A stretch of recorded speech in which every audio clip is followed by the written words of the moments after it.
Ah, les colzas de printemps. Ils vont être semés dans cette petite pièce. Donc c'est vraiment le champ qui est dans le village, hein. Ici non, ici c'est encore en labour, tu vois cette bande, ça c'est le jardin. Mais le reste du champ, ça fait à peine 1 hectare. L'itinéraire culturel du champ derrière moi, en fait, ça a été d'abord un déchômage avec un outil à disque, puis un outil à dents. Et ensuite, j'ai laissé ça tranquille. Le régras a poussé dedans, il y a eu un labour pour détruire, ce champ-là faisait partie des problématiques régras. Un labour qui va permettre de détruire, j'espère, une grosse partie du régras. Ensuite, j'ai fait le rattrapage du labour avec le New Holland et le vieux piocheur. Il y a eu un roulage, une fois que ça a séché par-dessus, les mottes étaient sèches donc elles brisaient facilement, donc il y a eu un roulage au rouleau Cambridge. Et au dernier moment, un coup de déchômage avec le Catros, histoire de refaire un coup de terre fine par-dessus. Et maintenant, je vais semer. Donc je parlais du labour juste avant, cette année, il y a 3 parcelles, parce qu'en fait, on peut avoir l'impression que j'ai labouré énormément cette année, et c'est un peu le cas. En fait, à la base, il n'y avait que 3 parcelles qui auraient dû être labourées, et les autres qui ont été labourées, c'était pour détruire le colza. Je rappelle que l'herbicide qui avait été mis sur le colza nécessitait d'avoir un labour obligatoire, j'insiste, obligatoire, pour pouvoir semer du tournesol à la place. Voilà. Alors les colzas de printemps, c'est une culture qui avait été abandonnée par ma coopérative Centre-Ouest Céréales, parce que la coopérative s'était rendue compte que les colzas de printemps n'étaient utilisés que en culture de remplacement quand le colza d'hiver n'avait pas réussi. Et ça se soldait généralement par un échec, de toute façon. Et tout le monde était déçu, l'agriculteur était déçu et la coopérative aussi forcément. Donc ce qui s'est passé, c'est que là, la coop depuis cette année essaye de réintroduire le colza de printemps, mais en culture principale. Donc c'est mon cas aujourd'hui, je me suis porté volontaire pour essayer, donc chez moi sur 1 hectare, d'autres agriculteurs sur peut-être un peu plus grand. Et la coopérative m'a donné la semence. Allez, c'est parti, on va atteler le semoir. Donc hier j'ai été roulé, j'ai pas fini, il me reste une parcelle à faire. Et donc le semoir se range là. Alors c'est ric-rac, hein. Moi je manque de bâtiments sur la ferme. Faut en mettre les uns devant les autres de temps en temps.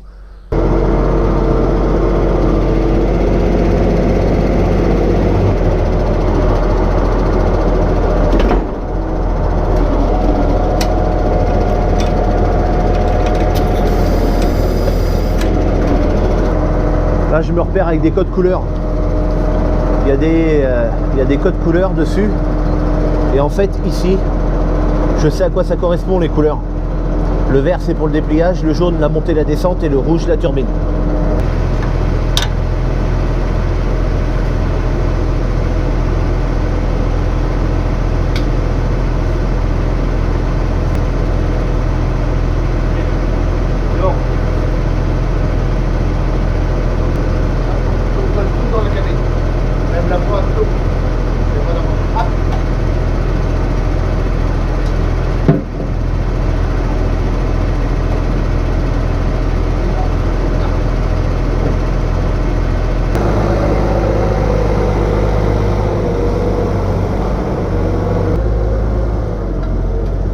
Ouais, c'est un peu le bordel pour sortir et rentrer le semoir, mais bon, ça c'est un vieux cimetière qui est pas à nous, mais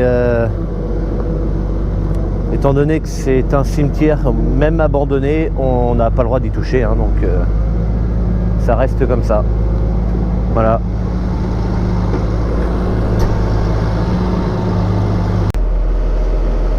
Bon bah du coup ça y est, le semoir est réglé, étalonné. Étalonné, ça veut dire qu'on a réglé pour qu'il mette la bonne dose en fait par rapport à la surface qu'il y a. Donc je te renvoie vers une vidéo si tu veux voir l'étalonnage, comment ça se passe. Bon, en attendant, je vais faire quelques images au drone et je reprends juste après.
Donc là, le champ a été semé à une dose de 8 kg hectare.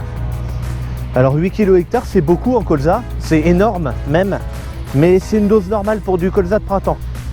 Ce colza là doit être semé à environ entre 80 et 100 pieds. Alors c'est pas exactement ça, en fait il faut viser entre 80 et 100 pieds de levée, sachant qu'il y a toujours un petit peu de perte. Nous on a choisi de semer à 130 pieds par mètre carré. Fait que dans ce champ, j'ai utilisé un seul sac qui contenait 1 500 000 graines. Et d'après les premiers calculs qu'on faisait avec papa, on voulait qu'il y ait au minimum 1 million de graines dans le champ, levées. Bon, après on a augmenté un peu parce qu'on avait de la marge et tout, donc on s'est dit bon, on va faire un peu plus et puis on va assurer le coup. Le champ n'a pas été jalonné parce que en fait le champ est trop petit, alors du coup on le jalonne pas, on pose des piquets, enfin un petit jalon pour le passage de traitement, le premier, puis après ça ira comme ça. Parce que le fait de jalonner, comme je suis en 4 mètres au niveau du semoir et 32 mètres au pulvé, ça me fait recroiser d'un demi-passage à chaque fois. Donc c'est de la semence de perdu pour rien du tout. Bon et bien ça y est, le champ est terminé. Donc on verra bien ce que ça donne.